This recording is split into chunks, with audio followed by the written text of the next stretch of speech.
Police have warmed a firm action against individuals who attack law enforcement officers during the ongoing campaign period, warning that its operations will only focus on aggressors and not innocent civilians peacefully participating in political rallies. Addressing journalists at the police headquarters in Naguru, Kampala on Wednesday, October 29th, police spokesperson Rusoke Chituma said the force is increasingly concerned about what he described as a disturbing pattern of provocation, violence and deliberate confrontation by some campaign groups. One of you has asked that by her observation, we seem to be focusing only on NOP.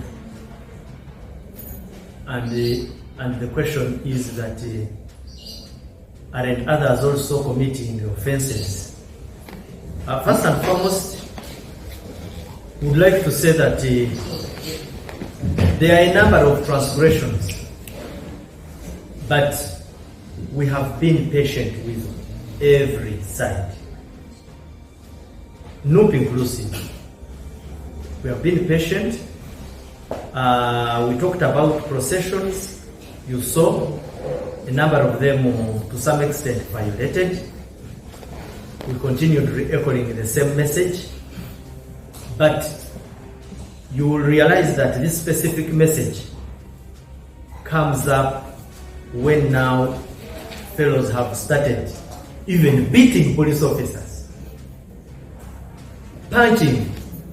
He was speaking in reference to a violent incident that occurred on October 28, 2025 along the Lira-Aliptong Highway near Abort Primary School in Barsab County, Lira District, when a group of National Unity Platform supporters allegedly attacked police officers who were conducting surveillance duties. We can tolerate something, but not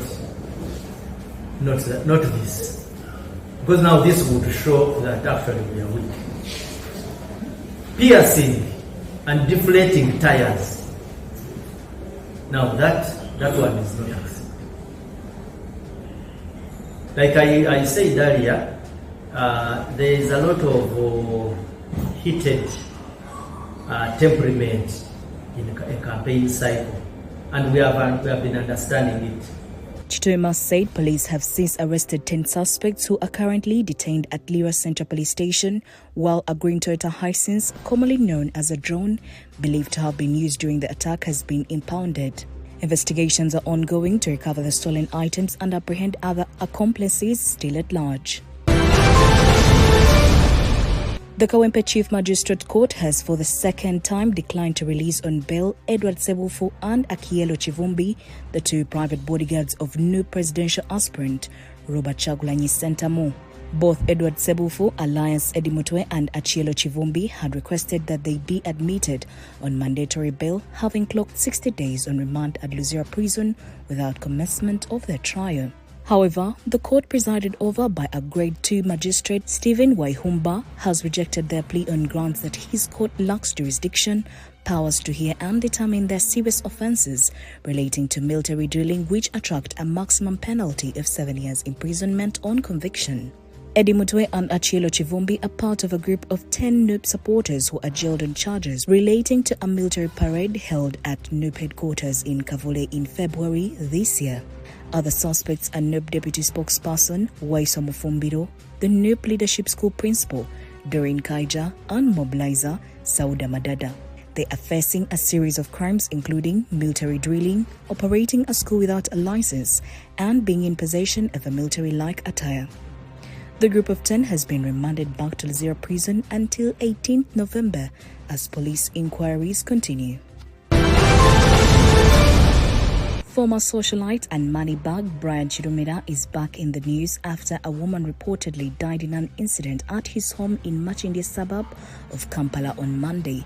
Police say Caroline Naluwama, 25 years of age, was killed in what is being treated as a suspicious death at the home of Chidumira, popularly known as Bryan White. Local media earlier reported that Bryan White had been taken into custody, but Metropolitan Police said he was only being treated as a suspect and his home a crime scene at the time of investigation. Police say the incident occurred on October 27, 2025 at Bryan White's residence in Chamula, Machindi Division. Nalubama was rushed to Chirudu Hospital, where she was pronounced dead shortly after arrival. Kampala Metropolitan Police Deputy Spokesperson Luke Oisire said in a statement that detectives had condoned of the premises to establish the circumstances of Nalubama's death. He added that the deceased body was taken to City Mortuary Mulago for a post-mortem examination, while the suspect, Bryan White, who also sustained injuries during the incident, is receiving medical attention and has recorded a statement to assist investigators. New Vision TV. Stream smart, stream New Vision.